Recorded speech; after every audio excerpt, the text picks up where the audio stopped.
Recent images from Ukraine paint a gruesome picture of atrocities perpetrated by Russians in their invasion. While the Ukrainian army continues to exceed expectations in battling the Russian invaders, the sanctions backed by NATO countries have failed to stop Putin's advance. The Ukrainian military, the Ukrainian volunteers, they're fighting this war, have shown their bravery, their tenacity, again, backed up by the generosity of the U.S. and our allies. But I think we have to be very clear. I think there's a lot of evidence that Putin is simply taking his troops out of the northern part of the country to redeploy them to the eastern part of the country, to relaunch a battle there. So I think there have been victories for the Ukrainians so far, but this war, sadly, is far from over. That was White House Chief of Staff Ron Klain. Joining me now to discuss this and more is Congressman Greg Steube. He represents the 17th Congressional District of Florida. He serves on the House Foreign Affairs Committee and the House Judiciary Committee. Congressman Steube, welcome back to the program. Yeah, thanks for having me. Good to see you. Like all of us, I'm sure you are horrified by the latest images from Ukraine. The sanctions have failed to put a stop to the Russian invasion of Ukraine. What, if anything, can the United States and our allies do to put the brakes on this invasion? Well, we need to put real sanctions, and we should have done that a lot sooner than we did. And the challenge is, and I know it's not directly related to Ukraine, but it is related in the sense that the Russians will be able to avoid all of these Western sanctions because this Biden administration is using the Russians and the Chinese to negotiate a deal with the Iranians. And if that deal is negotiated and entered into, it is a way that Putin and the Russians can avoid all of these Western sanctions that are inhibiting them right now and go through the Iranians to get what they need. And they're using the Chinese to be able to buffer them economically. So until we start sanctioning those other countries who are assisting Russia, it's not going to be as much of an impact on them economically as it should be.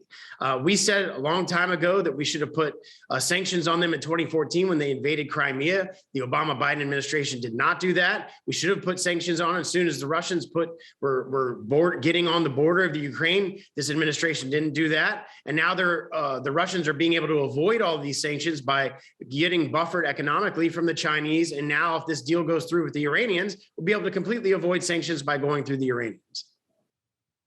Yeah, that's what's so amazing about this. The Biden administration is actually sitting on the same side of the table with the Russians in this Iran nuclear deal.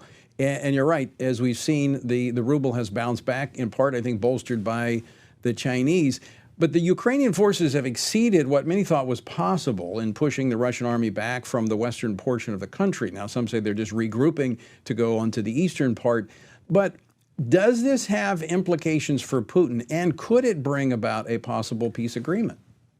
I think it definitely has implications as long as the Iranians keep fighting at the level and the veracity in which they're fighting. And as long as countries like the United States and other countries in NATO allies are sending them the weapons and defensive type of things, then they need to be able to defend themselves and be aggressive in their defense of their country and move the ball forward as far as pushing Russia back into Russian territory. So it absolutely is something that the NATO allies and the United States needs to be involved in and allowing them and having the weapons to be able to defend themselves. And you're seeing a true turning of the tide. A lot of these Russian troops only had 5 days worth of gasoline, fuel, and food. And it's because they believed that they could get all the way to Kyiv in 5 days. It's been over a month now, and they haven't even made it there, and they're retreating from Kyiv. So that shows you the resiliency and the fight of the Ukrainian people. And as we see these pictures of the horrific things that the Russians have done, we absolutely need to stand together as not just a country, but as a world against the atrocities that the Russian troops are committing against the Ukrainian people. Well, let me just very quickly address that point where we don't have to wait until months, years after this to look at the evidence. The evidence we're seeing in real time. President Zelensky calling this genocide. Now, that's a technical definition. I'm not sure that this meets that definition, but certainly war crimes have been committed. Is there a red line that we should say they can't cross without bringing the rest of the world into this situation more directly? Yeah, and that's a challenge I think a lot of leaders face. Look, I don't support sending troops on the ground in Ukraine. I don't support our airmen and our fighter jets fighting in Ukraine. But at some point, when you see these images and you know that civilians are being intentionally targeted, targeted, it certainly makes you think twice about at what point are the other nations in Europe going to engage to simply support the human rights and the people, the innocent lives that are dying in the Ukraine, and at least push the Russians back into their own territory. Certainly something that people are going to have to continue to have conversations about. I don't currently support troops on the ground there. I don't support doing airstrikes there, but I certainly support giving the Ukrainians all of the things and weapons that they need to be able to defend themselves.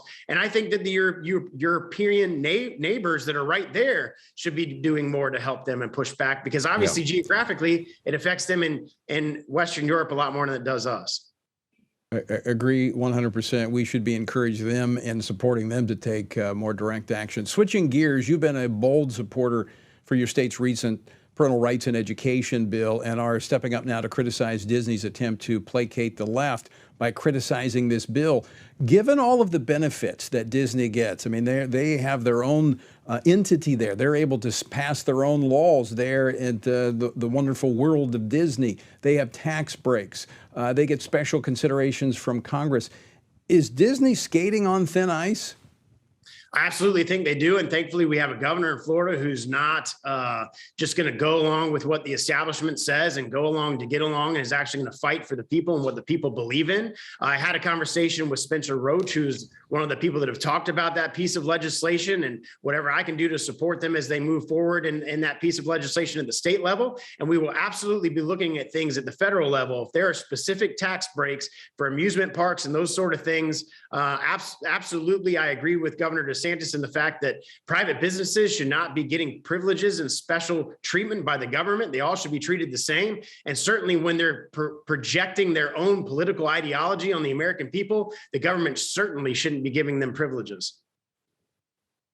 I mean, I think we are at a tipping point with woke corporate America pushing their liberal social agenda. It's not even liberal. It's a leftist, far left social agenda, but they are consistently looking to conservative Republicans to give them favorable economic benefits.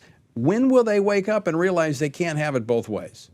Yeah, that day has come to an end. Certainly for me, I can speak for myself there. When your 11-year-old son is watching the latest Disney movie on the Disney Channel and comes up to you and says that he watched two little boys kiss each other, and obviously that's not what a family values that we have in our family, and you have to have a discussion about that, which is why I personally canceled Hulu and personally canceled the Disney Channel. And I encourage other people that don't abide by this woke ideology and infecting our children with sexual identity and gender identity, all this sexualization that is occurring in those type of segments and shows and movies. It's time for the American people to stand up. It's time for parents to stand up who have the right to teach those type of things and have those type of conversations with their kids, not see it in a movie from Disney.